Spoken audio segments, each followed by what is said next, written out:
Welcome to the Craft to Career podcast with Elizabeth Chappell, where every week we dive into how you can turn your craft into a successful career. Get ready to have the career you've always dreamed of. Hello and welcome to episode 49 of the Craft to Career podcast. This is Elizabeth, the host of the podcast. This week, I'm excited to have a guest who hosts a company of virtual assistants. I was super intrigued. So Kristy Yoder is the guest, and she reached out to me and told me a bit about her company and what she does. And I was very intrigued because hiring help once your business is growing, it's a necessity. And I've gone about that by hiring people that I know.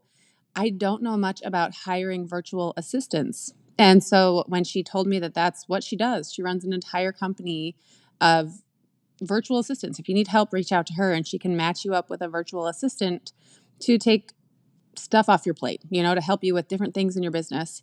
I was very intrigued. I definitely wanted to bring her on the show and to just have her tell us a bit about how that works and what that looks like. Before we jump in and before you meet Kristy, I am really excited to tell you all about the progress of my students. So just a few weeks ago, I opened up the Craft to Career course. And that's, taking the things that are on the podcast and applying it in real life. I just want to say how excited I am to see the students in the course actively growing their craft into a career. The progress that I'm seeing, the movement forward, the tangible steps that I'm seeing the students take, it is exhilarating. It is just awesome. And if this is something that you are interested in, if you want me to hold your hand to help guide you into how to turn your craft into a career, then join the wait list and I will reach out the next time the Craft to Career course opens. This is something I'm passionate about, and I just am so excited to see how this is going for the students. And soon I plan to have some of the students come on the podcast and talk about their business, what they've learned in the course, how things are growing and changing for them in their business. So I'm really excited to have that down the road for you. But now let's jump in and let me introduce you to Kristy Yoder. Kristy, thank you so much for being on the Craft to Career podcast. I'm really excited to have someone who specializes in, actually, I'm going to leave it to you. Why don't you go ahead and tell our listeners what you do? Sure. Thank you for having me, Elizabeth. I'm so excited to share all the knowledge that I have learned in the past, from starting my own business. But anyway, a little bit about me. I was born and raised in Manila, Philippines. So I am a Filipina based here in Ohio. And currently, I'm not liking the weather in Ohio because it's super cold and, it's pretty outside. If you walk, it's all white and you're like kind of like in a Disney movie, but it doesn't feel good. So, Right. so I am based here in Ohio. I am the founder and CEO of Smart VAs. Smart VAs is a virtual assistant agency. And I am also the host of the Master Delegator podcast, where I teach entrepreneurs and leaders to grow their businesses by delegating.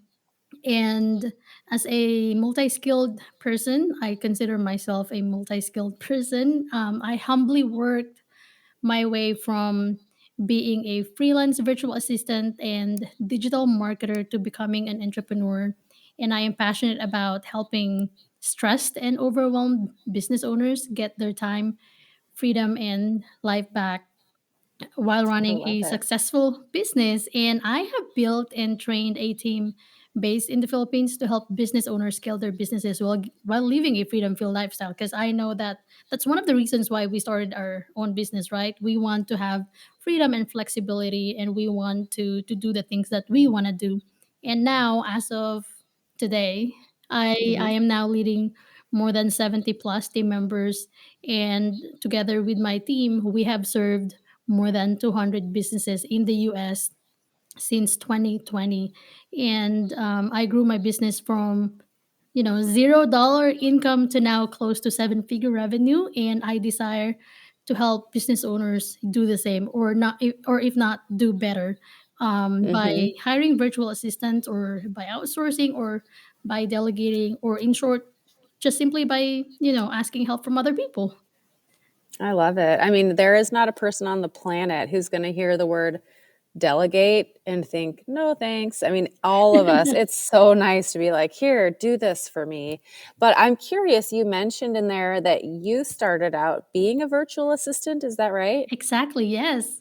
So, what did you do? How did they find you? Like, how did that work out? It's a very interesting story because I didn't think about being a virtual assistant at first. I didn't even know back then that I was a virtual assistant. I thought, because a virtual assistant is a freelancer, right? So I call Mm-hmm. myself a freelancer. And so, and I think a few years ago, like maybe 3 4 years ago, the virtual assistant industry was booming because of all the technology that has been, created or launched. And Mm-hmm. so I was a full-time worker, and then, in a corporate job. And then I met my husband. So my husband is American, so he's here in the States.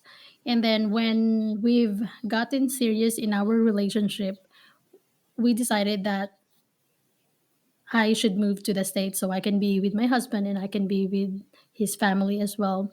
And so I'm the type of person who loves family so much, and they are my priority. So I thought that when I get married, I want to be able to spend time with my husband. I want to be able to spend time with my kids. I don't want to hire like somebody to take care of my kids because that's my responsibility.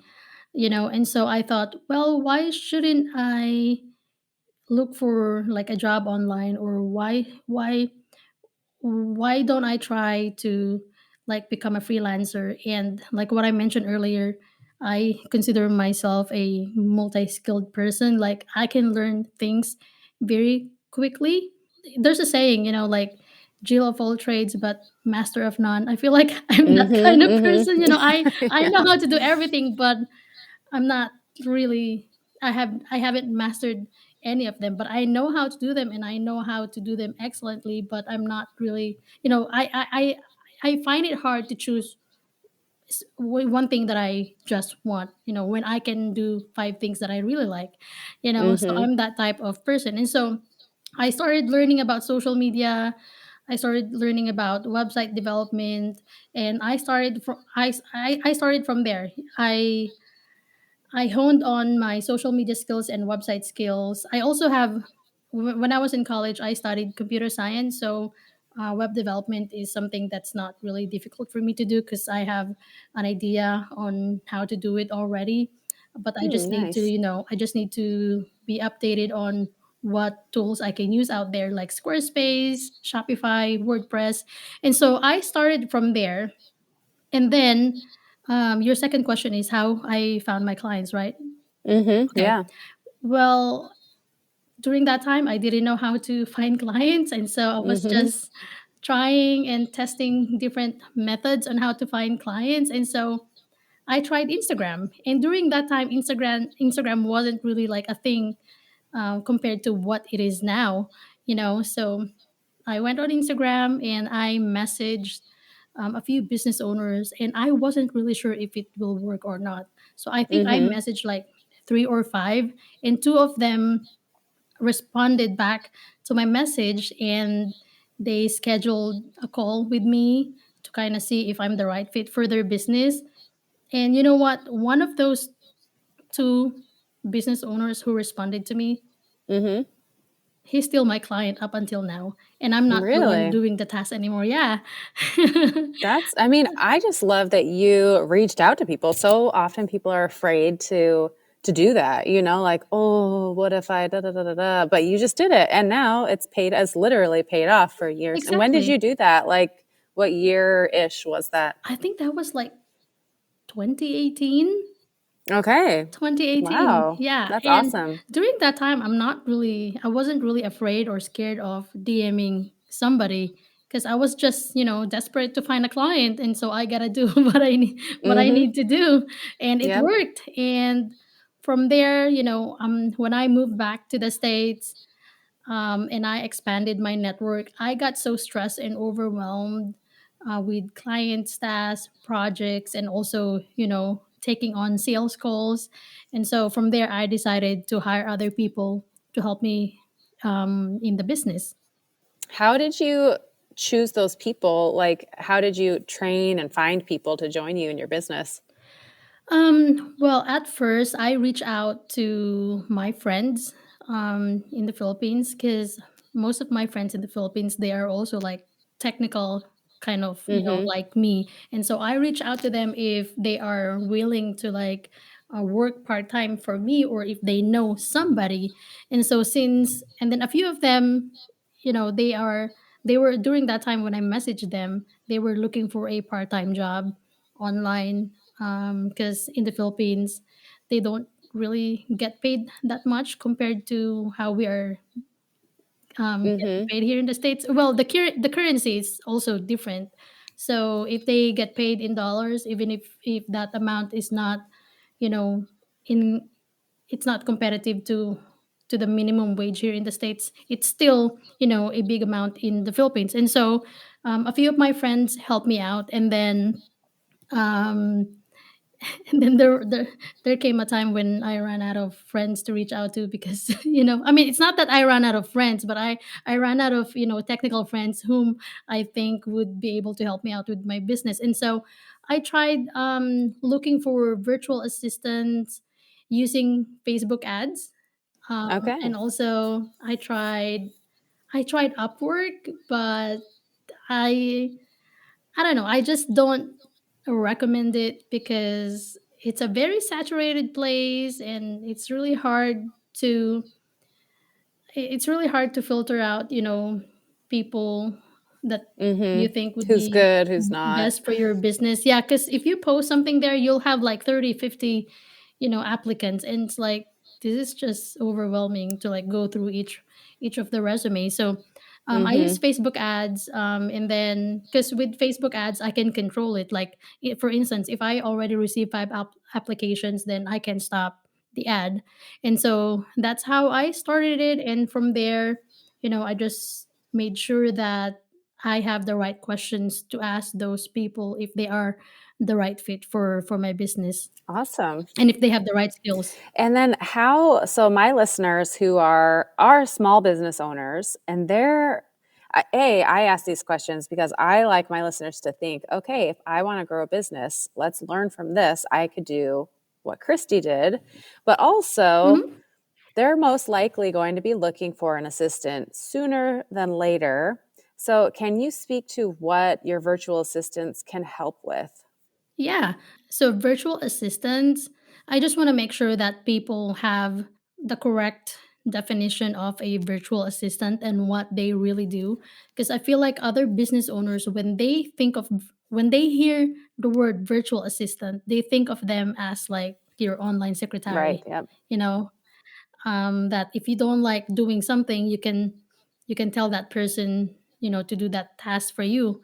But that's not really what a virtual assistant is. So a virtual assistant nowadays, since it has evolved since the Mm-hmm. pandemic, a virtual assistant is an independent contractor working remotely.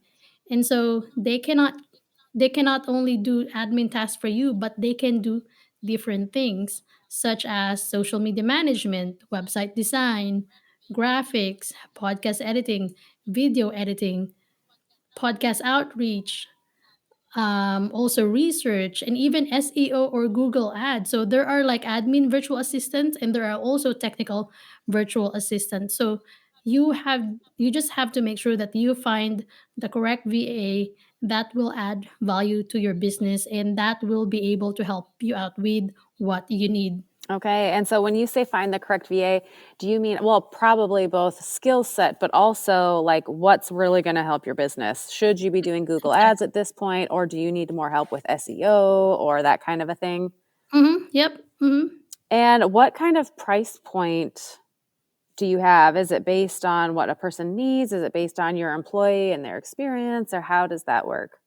Oh yeah. So we have so the lowest plan that we have is for 40 hours, and then the second plan is for 80 hours, and then the highest plan is 160 hours a month. So the 40-hour plan, it's $800 per month. So that's at $20 per hour. Mm-hmm. And when you move up to the second plan, the 80 hours a month, it's $18 per hour. Okay. And when you move to the highest plan, which is the full time plan, the 160 hours, it's $15 per hour. Now, this investment, you are like paying for one team, not just for one virtual assistant. So Mm-hmm. keep that in mind. This is not just one person. This is the whole team that you're investing in. So you can hire a team of virtual assistants, with Smart VAs with my agency for the price of one, plus other benefits like, one thing that I mentioned, you get a project manager as well. Okay. And so you could say this month I want to work on Google Ads, and then next month, can I use your other virtual assistant? So you kind of get the whole team and you can Yep. move around what you want to focus on. Exactly. Yeah, because as a business owner, I know that our needs, it change, from day to day.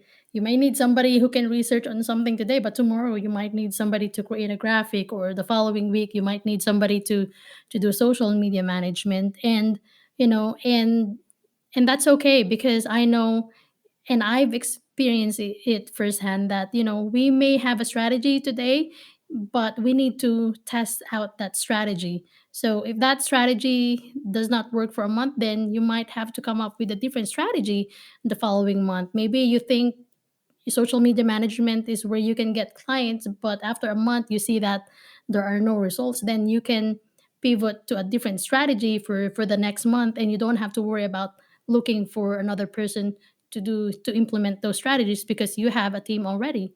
Oh, that's slick. And sometimes, I mean, even if I have a really killer ad that brought in a ton of people, they only have so long of a shelf life. And then you got to try something else, you know? So it's Right. nice to Mhm. have all within one agency where you can say, okay, let's try this now and let's try this. It's good to just mix it Mhm. up, you know?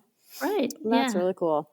So, okay, if you had to think of the one area of all of your virtual assistants, is there one area that people generally use the most? Yep. I actually just recently asked my operations manager to kind of list down the top three services that we are offering to our clients. So based on my experience, I'm not saying that this is the same with other, Mm-hmm. people, but the first one is social media management, I'm not video surprised. editing. Yep, video editing, and Mm-hmm. also podcast management. Those three. Okay. And the videos, do you know if they're mostly for social media or YouTube or? It's mostly for YouTube and Okay. also online courses. Oh, yeah. Okay. hmm Yep, that makes sense. Yeah. And do you have a trial period if people want to try out the virtual assistant? Is it like try for 1 month or 3 months, or how does that work? So when you sign up for any of our plans, we expect for us to work together for 3 months. Okay. So maybe that's like a probationary period to kind of see if we are the right fit for you. The reason why there's a 3 month kind of like contract period, is because relationship is something that you have to be intentional, and it doesn't happen in just a week or a month.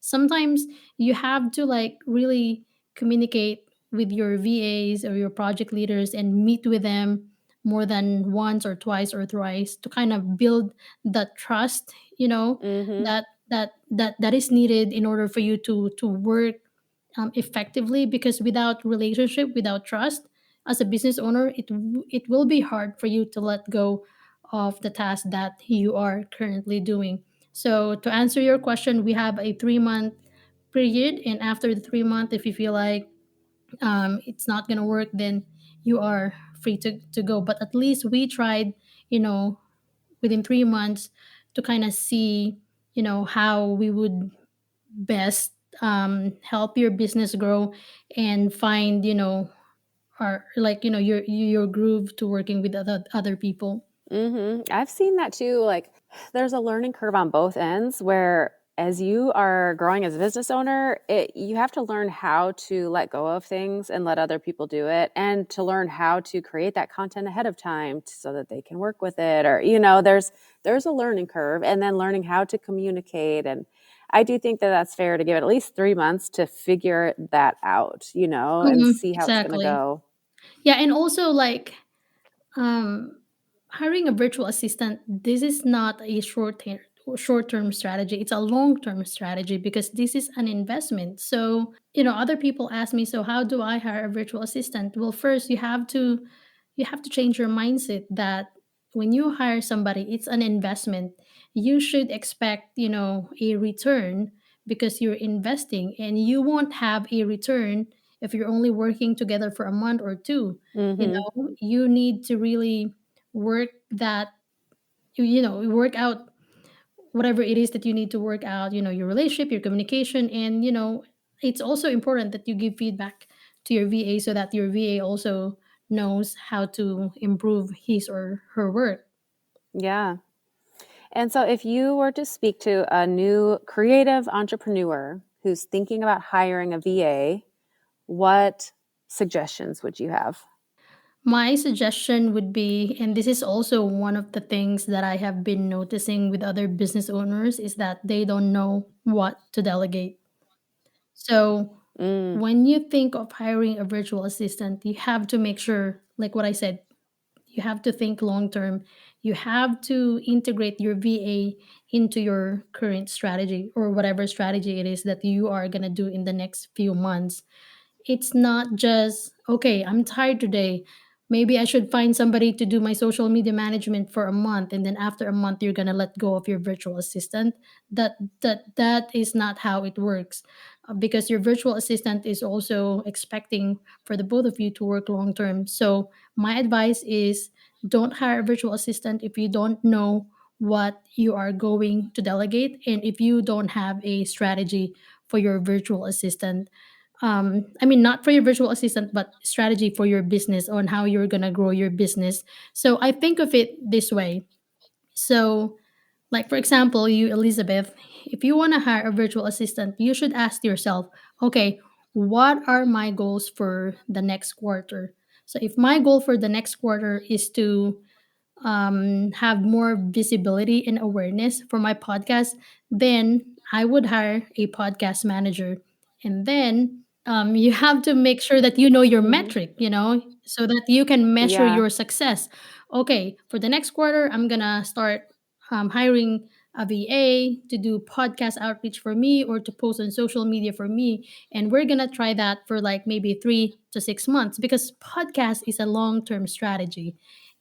Yep. So Yep. you have sometimes you have to like spend a year or a year and a half before you can really see increase in in your listeners. So you have to have a strategy, and you have to share that strategy with your VA because your VA is the one implementing that strategy. So first, ask yourself, what is your goal, or what are your goals for the next quarter or for this year? And then what are the things that you need to do in order to achieve that goal? And once you have listed down all the things that you need to do to achieve those goals, then list down the things that you, the business owner, can do or you're passionate about doing. So let's just say you've listed down 10 tasks that you need to do in order to achieve that goal that you have. And you find that those 10 tasks, only 3 of them are the things that you are passionate about doing. Because I believe that as business owners, we should only do the things that matters the most to our business, and also something that we are passionate about doing. So if those 3 tasks are the things that you think you need to focus on, then delegate the rest. Delegate the 7 items on your list to your virtual assistant. And also, you know, you have to explain to your virtual assistant why you are delegating those 7 tasks. You're not just gonna delegate that task because you don't like doing it. You have to explain to your VA that I'm delegating this task to you because I am trusting you that you can help me with this business. These 7 tasks that I have for you, this will help me achieve my goals after the end of the quarter or after the end of the year. So that way both of you are like kind of like accountable to one another, and you are both working towards your goal. So again, it's not just you're delegating because you're lazy to do something or you don't want to do something, but you have to always have intention and purpose for every task that you are delegating. I like that. I don't know. This is something that has been hard for me. I usually am a fly by the seat of my pants. If I'm going to post something on social media today, I'll look around and decide. And now trying to shift to getting people to help, it's like, oh, I Mm-hmm. need to get a bunch of content to you ahead of time. This is very different for me. So, have you Mm-hmm. seen people struggle with that too? Yeah, yes. Yeah. I mean, business owners, like, we have different kind of personality, and our different personality, it's kind of, it speaks to how we do things. Mm-hmm. I'm kind of like you too. I love doing things, spontaneously. Mm-hmm. When I like a post, I'll scroll on Instagram and then, oh, I like this, and I'm gonna copy that. I'm gonna post the same thing the next day. Mm-hmm. But I've learned that I have to plan out. If we need to plan out our life, we need to plan out our business as well. Because if not, we're gonna be stressed and overwhelmed because we are not prepared. We are not ready.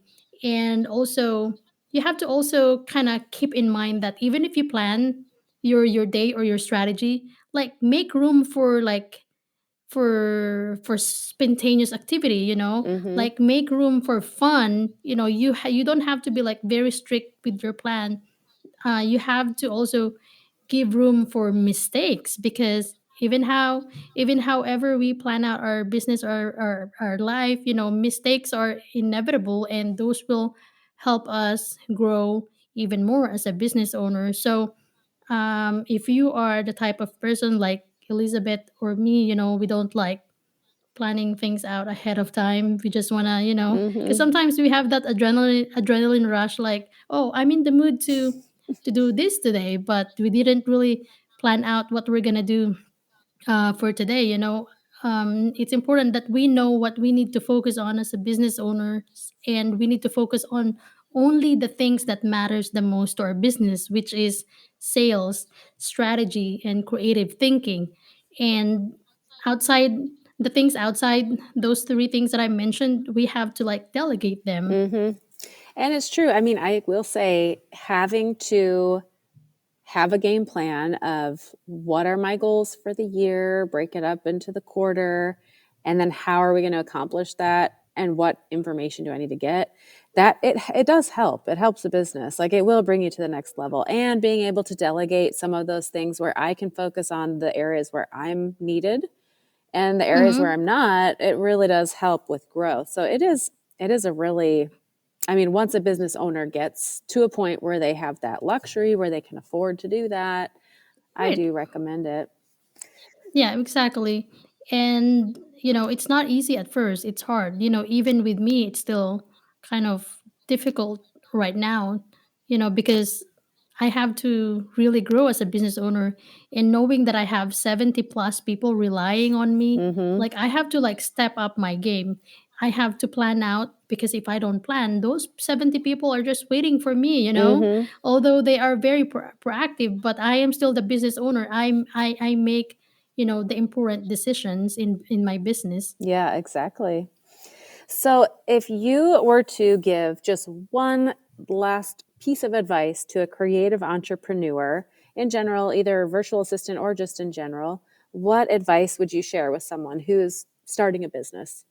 If you are just starting out your business, or if you plan, to start a business, or if you already have a business but you are still not where you want to be, always think about your why.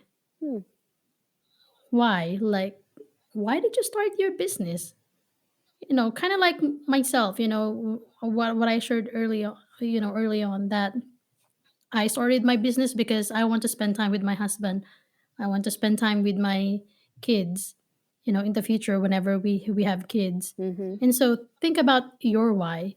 You should always look back and reflect on why you started your business in the first place, because if you don't know your why, you will easily give up. Hmm. Like, our journey, our life as an entrepreneur, it's not easy.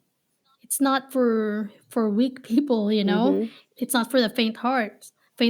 Mm-hmm. um so you but if you know the reason why you're doing your business, then you will have the motivation and the energy and the inspiration to keep on keeping on, even when hiring a virtual assistant. You know, why am I hiring a virtual assistant in the first place? So you need to always ask yourself why. And you know what? I think it's important for us to ask ourselves questions, because us business owners, we're always fond of, asking people questions, especially you, me, Yep. Elizabeth. We are podcast hosts. We love asking people questions, but when it comes to like asking ourselves difficult questions, we tend to ignore them because, we don't want to really see what's in our heart, because sometimes we don't maybe sometimes we don't know what's the answer to the why question, or sometimes pride, ego gets in the way, and um we don't really know, or we can't find the exact answers to the why question. Well, that is beautiful. And I have experienced that myself recently where I had to really step back and wait, why? Oh, right. Okay. No, we're good. I'm happy. I'm doing this. Like, this is why. And that's very beautifully said. And I really like that, which you mentioned, you just slipped in there, but can you tell us more if people want to find you? You have a podcast. Where's your website? Where can people find you if they want to reach out and learn more? Sure. Well, I love people. I love talking to them. I love connecting with them, and I love building relationships. So if you are on Instagram, please follow me on Instagram, Kristy, that's Kristy, Abby, Abby, Yoder, Yoder. Please, if you're listening to this and if you want to kind of get to know each other, or if you have questions about hiring virtual assistants, just message me on Instagram and I will get back to you. And you can also visit our website if you want to learn more about our services. Smart virtual assistants, like ASSISTATANTS. So virtual assistants.com. And my podcast, it's all about delegation, hiring virtual assistants, and how you can grow as a business owner when it comes to leading other people and leading yourself as well. Please listen to Master Delegator podcast. We're on Spotify, iTunes, and all other podcast platforms. Perfect. And I will put a link of all of those that you just mentioned in the show notes. So if a listener is wondering, where is that? It's quilterscandy.com. Go to the podcast. And this is the episode with Kristy Yoder. And all of those links will be right there as well. So Kristy, thank you so much for being on the podcast. It was a pleasure and very insightful to learn from you. So thank you. Well, no, thank you. Thank you for giving me a platform, to educate more business owners and to help them grow their business successfully. Yes, well, our pleasure. It's always interesting to hear how other people have started and how their industry works, especially when it benefits us. So this has been awesome. Thank you. You're welcome. Kristy, thank you so much for being on the podcast. It was fascinating to hear how you got started in this industry and the ins and outs of how this works. If you're listening and you think, that's pretty interesting, be sure to visit the show notes where you can find all the contact information for Kristy. The show notes are at quilterscandy.com, and go to the podcast area. This is episode 49 with Kristy Yoder, and you can find all of her links and information there. And if there's someone who you would love to hear on the podcast, maybe a topic you want to hear more about, or a guest that really intrigues you that you'd like to have on the podcast, just reach out and let me know. I love bringing guests on this show that are of interest to the listeners, and I absolutely love hearing and learning new things. So I've got some great people lined up, but if there's someone who you are really dying to hear about or intrigued to know more about how they did this or that, let me know. I really want to tailor this show to you listeners. And if you are liking the podcast, go ahead and leave a review. Let me know what is resonating, what's helpful for you, what you're enjoying about the podcast. And be sure to subscribe so you don't miss an episode. I will be back next Friday with a whole new episode of the Craft to Career podcast. And until then, have a wonderful week.